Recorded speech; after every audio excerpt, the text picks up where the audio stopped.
साथियों नमस्कार, good evening. साथियों हम आपको 30 क्वेश्चन सीडीपी के बहुत ही कम समय में रिवीजन के तौर पे जल्दी जल्दी आंसर बता के ही कराने वाले हैं। ठीक है, मतलब जो प्रीवियस ईयर के हैं 2020 के एमपी टेट में आए हुए क्वेश्चन है।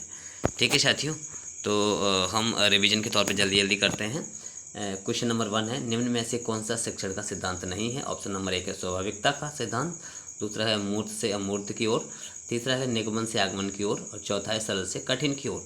तो इसका राइट आंसर हो जाएगा साथियों ऑप्शन नंबर सी, निगमन से आगमन की ओर कोई सिद्धांत नहीं होता, सिद्धांत होता है आगमन से निगमन की ओर। ठीक है, अब क्वेश्चन नंबर 2 देखते हैं हम। ठीक है, क्वेश्चन नंबर 2 देखते हैं। ठीक है, भाषा अर्जित करना ऑप्शन नंबर ए है कठिन होता है, ऑप्शन नंबर 2 है सहज स्वाभाविक होता है, ऑप्शन नंबर 3 है भाषा सीखने में बाधक होता है, ऑप्शन नंबर 4 है समय की हानि होती है। तो साथियों इसका राइट आंसर है ऑप्शन नंबर बी, भाषा अर्जित करना सहज स्वाभाविक होता है। ठीक है, अब हम देखते हैं क्वेश्चन नंबर 3।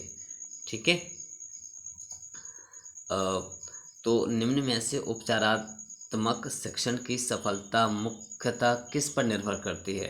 केवल बच्चों की समाज सांस्कृतिक पृष्ठभूमि पर, केवल बच्चों की भाषागत त्रुटियों की सूची बनाने पर, केवल बच्चों की भोज्य व्यवस्था का ध्यान रखकर, समस्याओं के ऑप्शन नंबर डी है समस्याओं के कारणों की सही पहचान पर। तो साथियों इसका जो प्रमुख जो है सफलता जो है उपचारात्मक शिक्षण की जो निर्भर करती है वो ऑप्शन नंबर डी, समस्याओं के उपचारात्मक शिक्षण का मतलब ही होता है समस्याओं के कारणों की सही पहचान करना। ठीक है, हम देखते हैं सर ऑप्शन नंबर 4। ठीक है, तो ऑप्शन नंबर 4 में जाते हैं हम। तो कहानी कथन के उद्देश्यों में से कौन सा पक्ष शामिल नहीं है। भाषा का शब्द भंडार option number A, option number 2 है कल्पना शक्ति का विकास, ऑप्शन नंबर सी है सृजनात्मकता का विकास, ऑप्शन नंबर डी है भाषा के लिखित रूप से परिचय। तो साथियों इसका राइट आंसर हो जाएगा ऑप्शन नंबर डी, भाषा के लिखित रूप से परिचय। यह कहानी कथन के उद्देश्यों में शामिल नहीं है, जबकि शब्द भंडार का विकास, कल्पना शक्ति का विकास और सृजनात्मकता का विकास ये कहानी कथन के उद्देश्यों में शामिल है। ठीक है, अब ऑप्शन नंबर देखते हैं 5। ठीक है, ऑप्शन नंबर 5। ठीक है, मूल्यांकन का मुख्य उद्देश्य होता है यह जानना कि बच्चों ने कितने पाठ पढ़े हैं, शिक्षक ने कितने पाठ पढ़ाए हैं, बच्चे कैसे सीखते हैं, अगली कक्षा में उन्नत करना। ये ऑप्शन नंबर होगा डी। तो हम इसमें मुख्य इसका जो है उद्देश्य क्या होता है मूल्यांकन का, वो होता है बच्चे कैसे सीखते हैं, यानी ऑप्शन नंबर सी। ठीक है, तो इसका राइट आंसर हो जाएगा ऑप्शन नंबर सी। अब हम देखते हैं क्वेश्चन नंबर 6। ठीक है, क्वेश्चन नंबर 6 देखते हैं। कविता को भावपूर्ण तरीके से पढ़ना कविता शिक्षण के गौण उद्देश्य है। Option number A, option number B है कविता के भाव को समझने में सहायता करता है, ऑप्शन नंबर सी है बच्चों का मनोरंजन करता है, ऑप्शन नंबर डी है बच्चों को छंद अलंकार की जानकारी देता है। तो साथियों कविता को भावपूर्ण तरीके से पढ़ना ना तो ये बच्चों को छंद अलंकार की जानकारी देता है, क्योंकि बच्चे कविता पढ़ रहे हैं ना कि अलंकार सीख रहे हैं। ठीक है, बच्चों का मनोरंजन के लिए कविता का उद्देश्य मनोरंजन नहीं होता, ना ये गौण उद्देश्य है।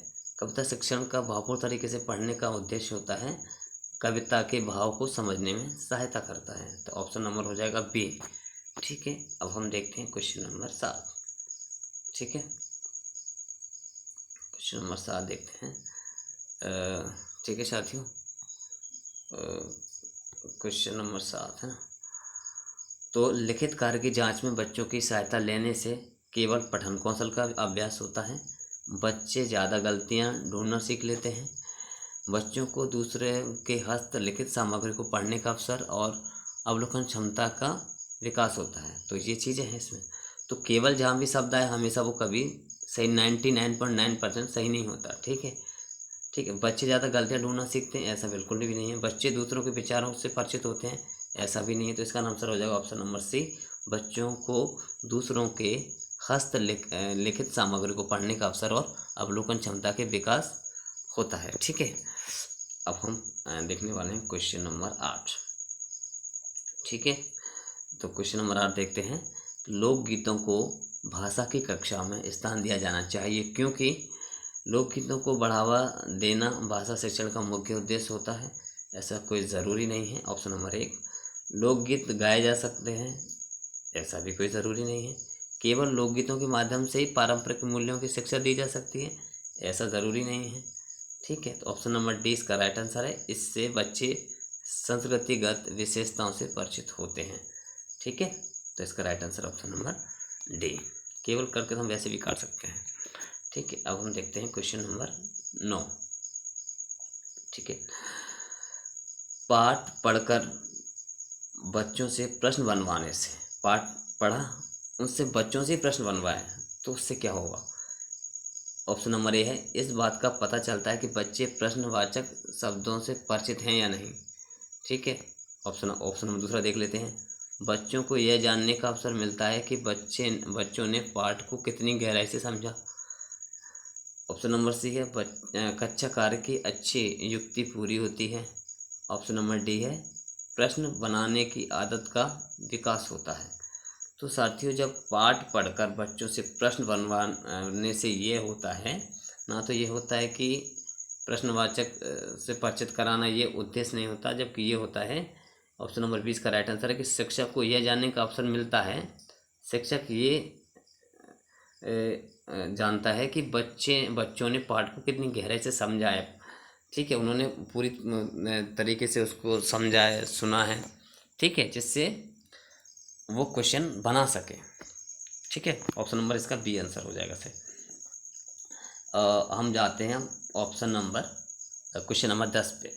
तो भाषा विकास का द्वितीय चरण निम्न में से क्या है। तो बोलना, पढ़ना, लिखना, सुनना। साथियों, इसका होता है नंबर 1 पे होता है सुनना। ठीक है, नंबर 2 पे होता है सुनना, पहले सुनो फिर बोलो। ठीक है, फिर पढ़ो और फिर लिखो। मतलब पहले नंबर पे होता है सुनना, दूसरे नंबर पे होता है बोलना, तीसरे पे होता है पढ़ना। ठीक है ना, चौथे नंबर पे होता है लिखना, LSRW। ठीक है, लिसन माने सुनना होता है ना। स्पीकिंग माने बोलना, LS रीडिंग माने पढ़ना, राइट माने लिखना, LSRW ये है। ठीक है, मौर्य मोंटेसरी का है जो वो थोड़ा सा एक अलग रहता है, LSWR, उसमें पहले लिखना होता है। ठीक है, तो इसका राइट आंसर हो जाएगा साथियों ऑप्शन नंबर बी, बोलना। ठीक है, अब हम क्वेश्चन नंबर 11 पे आते हैं। ठीक है, अब देखते हैं बच्चों में बच्चों में हिंदी भाषा सीखने के प्रति रुचि उत्पन्न करना, यह उद्देश्य है उच्च स्तर के छात्रों के लिए। ठीक है, ऑप्शन नंबर 1। ऑप्शन नंबर 2 है प्राथमिक स्तर के बच्चों के लिए।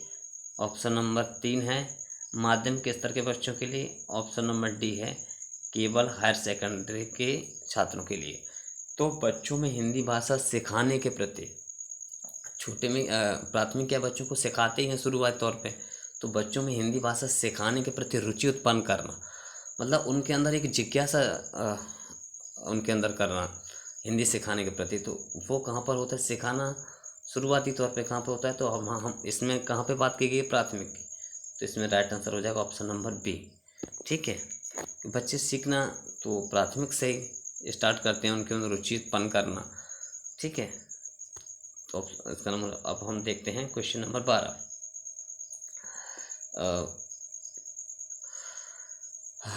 अब हम एक सेकेंड इसको थोड़ा सा इधर करते हैं।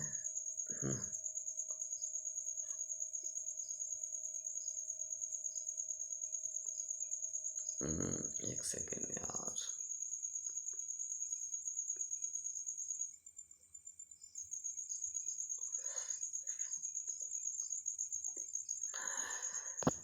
क्वेश्चन नंबर 12 है कक्षा 8 के बच्चों के लिए साहित्य का चयन करते समय आपके लिए निम्न में से क्या जानना सर्वाधिक जरूरी है। ठीक है, कक्षा 8 के बच्चों के साहित्यिक चयन करते समय आपके लिए इनमें से क्या जानना जरूरी है।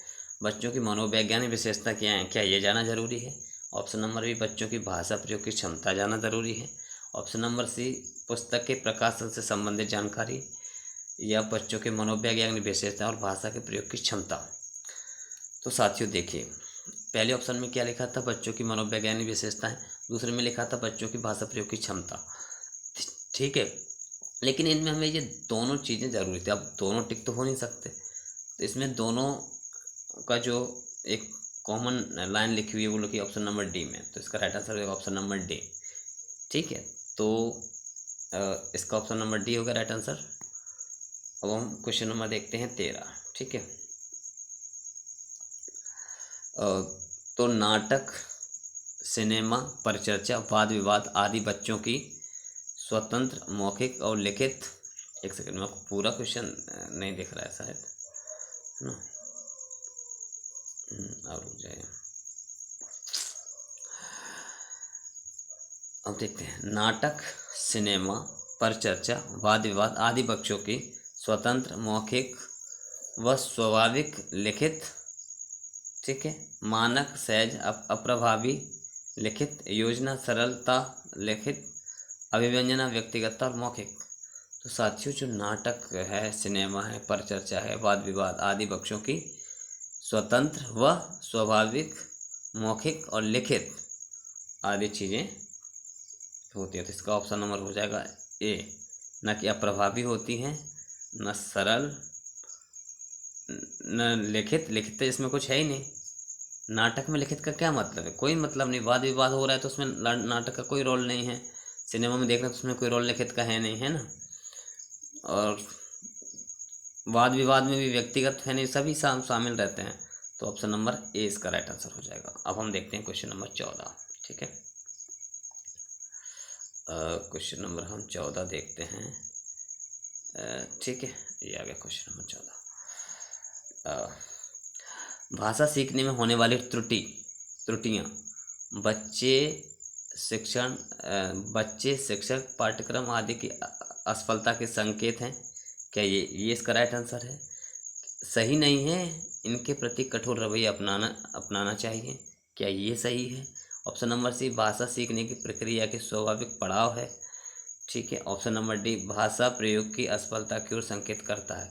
जैसे मान लीजिए कोई बच्चा शुरुआती तौर पे भाषा सीख रहा है तो उसमें त्रुटियां कर रहा है, तो क्या तो त्रुटियां सीखने का एक बहुत बड़ी प्रक्रिया है। तो ये भाषा सीखने में क्या कर रहे हैं, एक स्वाभाविक पड़ाव है, क्योंकि शुरुआती तौर पे हर कोई गलतियां करता है, धीरे धीरे वो गलतियां कम हो जाती हैं। ठीक है, इसका मतलब ये नहीं है कि ये भाषा प्रयोग की असफलता है, इनके प्रति उनको दंड देना चाहिए, यह बच्चे शिक्षक पाठ्यक्रम आदि की असफलता के संकेत, ऐसा नहीं होता। क्योंकि बच्चे शुरुआत में जो त्रुटियां ही करते हैं, है ना, त्रुटियों से ही सीखते हैं। तो अब हम देखते हैं क्वेश्चन नंबर 15। ठीक है, क्वेश्चन नंबर 15 देखते हैं। पाठ्य पुस्तक भाषा शिक्षण में मुख्यतः क्या सहायता करती हैं? पाठ्य पुस्तकें होती हैं वो भाषा शिक्षण में मुख्यतः क्या सहायता करती हैं? बच्चों को विभिन्न पर्वों की जानकारी देती हैं। ऑप्शन नंबर ए व्याकरणिक नियम कंठस्थ कराती हैं। ऑप्शन नंबर सी, भाषा की विभिन्न घटनाएं प्रस्तुत करती हैं। ऑप्शन नंबर डी, बच्चों का आकलन करती हैं। तो पाठ्य पुस्तक भाषा शिक्षण में मुख्यतः क्या सहायता करती हैं? ठीक है, मुख्यतः क्या सहायता करती हैं? तो कंठस्थ का जो शब्द है हमेशा वो गलत ही होता है, तो ऑप्शन नंबर बी गलत। ठीक है, बच्चों को विभिन्न पर्वों की जानकारी देती है, ये कुछ नहीं है। बच्चों की भाषा की विभिन्न घटनाएं प्रस्तुत करती है, मतलब बच्चे विभिन्न तरीके से जो है भाषाएं सीखते हैं। ठीक है, ना कि बच्चों का आकलन करती है। तो ऑप्शन नंबर इसका हो जाएगा सी। ठीक है, अब हो गया 15 क्वेश्चन, और अब हम देखते हैं CDP के साथियों 15 क्वेश्चन हो चुके हैं। ठीक है, हालांकि 30 क्वेश्चन आते हैं। ठीक है, तो अब हम सर टाइम भी ज़्यादा हो रहा है, तो 14-15 मिनट में जो मान लीजिए कि आपका जो है पूरा हो गया है। तो आप इसको देखें, और अपने जो साथी हैं जो पात्रता परीक्षा की तैयारी कर रहे हैं 2024 में, तो उनके रिवीजन के तौर पे ये होगा, तो उनको ज़्यादा से ज़्यादा ये शेयर करें। ठीक है, धन्यवाद।